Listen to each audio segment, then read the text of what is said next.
were told that their old friend Zeppa could not yet be seen, but that he required many little comforts from the furious, which must be brought up with as little delay as possible. That was sufficient. Forgetting themselves in their anxiety to aid their friend, these affectionate warriors went off on their mission, and were soon out of sight. When Zeppa awoke at last with a deep sigh, it was still dark. This was fortunate, for he could not see whose hand administered the physic, and was too listless and weak to inquire. It was bright day when he awoke the second time, and looked up inquiringly in his son's face. "What, are you still there, Orley?"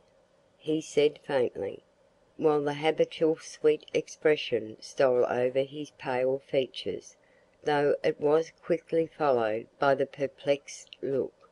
"But how comes this change? You look so much older than you are, dear boy. Would God that I could cease this dreaming." "You are not dreaming now, father. I am indeed Orley. You have been ill and delirious, but, thanks be to God, are getting well again." "What!" exclaimed the invalid, "has it been all a dream then?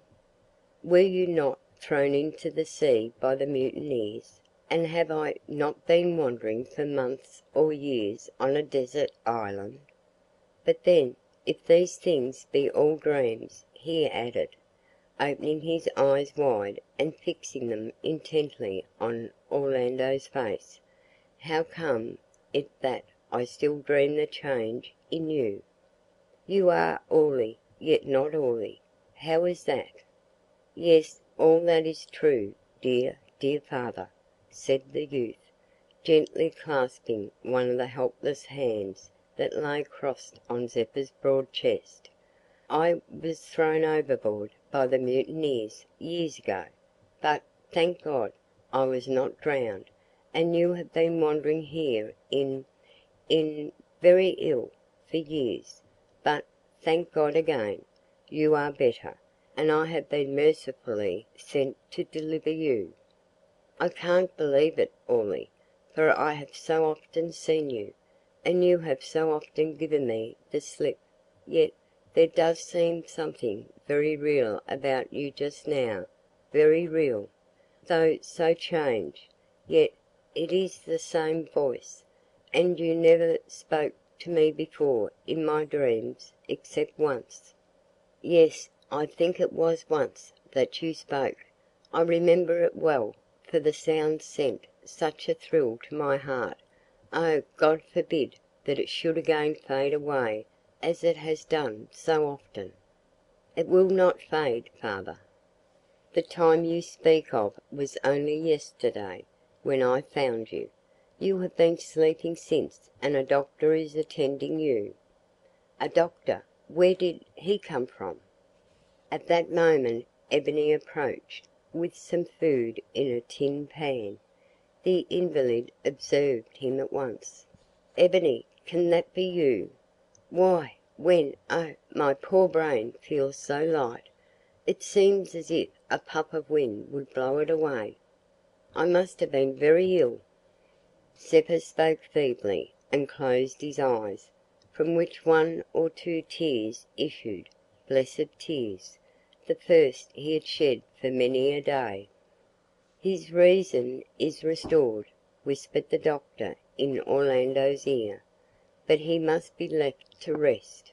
Orlando's heart was too full to find relief through the lips.